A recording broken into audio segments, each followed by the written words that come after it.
విడిపోనున్న రెహమాన్ దంపతులు 29 ఏళ్ల వివాహ బంధానికి స్వస్తి. రెహమాన్ సతీమణి తరపు లాయర్ వెల్లడి. ఏమైంది వీళ్ళకు? నీ అమ్మ 29 సంవత్సరాల తర్వాత విడిపోవాలనే బుద్ధి ఎందుకు పుట్టింది? 29 సంవత్సరాలు కలిసి ఉన్నారంటేనే మంచి దాంపత్య జీవితం అని అర్థమవుతున్నది.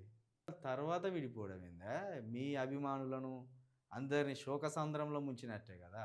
రెహమాన్ అంటే ప్రపంచవ్యాప్తంగా మ్యూజిక్ లవర్స్కి హార్ట్ సౌండ్ అన్నట్టు, ఆయన హార్ట్ బీట్ లెక్క.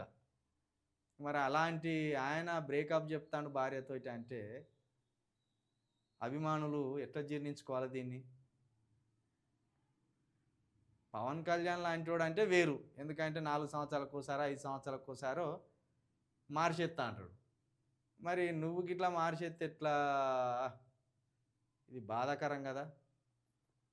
విడిపోనున్న రెహమాన్ దంపతులు. ప్రముఖ సంగీత దర్శకుడు, ఆస్కార్ అవార్డు గ్రహీత ఏఆర్ రెహమాన్ దంపతులు త్వరలో విడిపోనున్నారు. ఈ మేరకు రెహమాన్ సతీమణి సైరా తరపు న్యాయవాది వందన షా మంగళవారం రాత్రి వెల్లడించారు. పెళ్ళైన చాలా సంవత్సరాల తర్వాత సైరా తన భర్త రెహమాన్ నుంచి విడిపోవాలని కఠినమైన నిర్ణయం తీసుకున్నారు. తీవ్రమైన భావోద్వేగ ఒత్తిడి తర్వాత తీసుకున్న నిర్ణయం ఇది. ఇరువురి మధ్య గాఢమైన ప్రేమ, అన్యోన్యత ఉన్న ఇప్పటికీ వారి వివాహ బంధంలో ఎన్నో కష్టాలు, ఇబ్బందులు ఎదురవుతున్నాయి. అవి అధిగమించలేవని తేలడంతో విడిపోవాలని నిర్ణయం తీసుకున్నారు అని లాయర్ వందన విడుదల చేసిన ప్రకటనలో పేర్కొన్నారు. కాగా 1995లో ఈ దంపతులకు వివాహం కాగా వీరికి ఖతీజా, రహీమా, అమీన్ అనే 3 పిల్లలున్నారు. ఈ కష్టకాలంలో తమ వ్యక్తిగత గోప్యతకు భంగం కలిగించవద్దని రెహమాన్ కుమారుడు ఏఆర్ అమీన్ మీడియాకు విజ్ఞప్తి చేశారు. సైరాబాను కుటుంబీకులు గుజరాత్ నుంచి చెన్నైకి వచ్చి స్థిరపడ్డారు. ఇక వాళ్ళ వ్యక్తిగత జీవితానికి ఇబ్బంది కలిగించొద్దని వాళ్ళ కొడుకు అన్నాడు. మరి నిజంగా వాళ్ళ వ్యక్తిగత జీవితం వాళ్ళది. సంతోషంగా ఉండడానికి విడాకులు తీసుకోవచ్చు, సంతోషంగా ఉండడానికి పెళ్లి చేసుకోవచ్చు.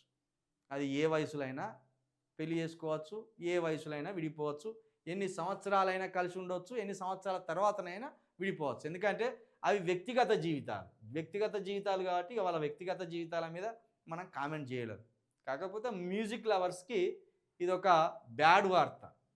ఏఆర్ రెహమాన్ని అభిమానించే వాళ్ళకి ఇది ఒక బ్యాడ్ వార్త. 29 సంవత్సరాలు కలిసి ఉండి విడిపోతున్నారంటే అయ్యో, మేము ఇష్టపడే ఒక వ్యక్తి జీవితం ఇట్లా అయింది అనేది ఒక బాధ ఉంటుంది వాళ్ళకు.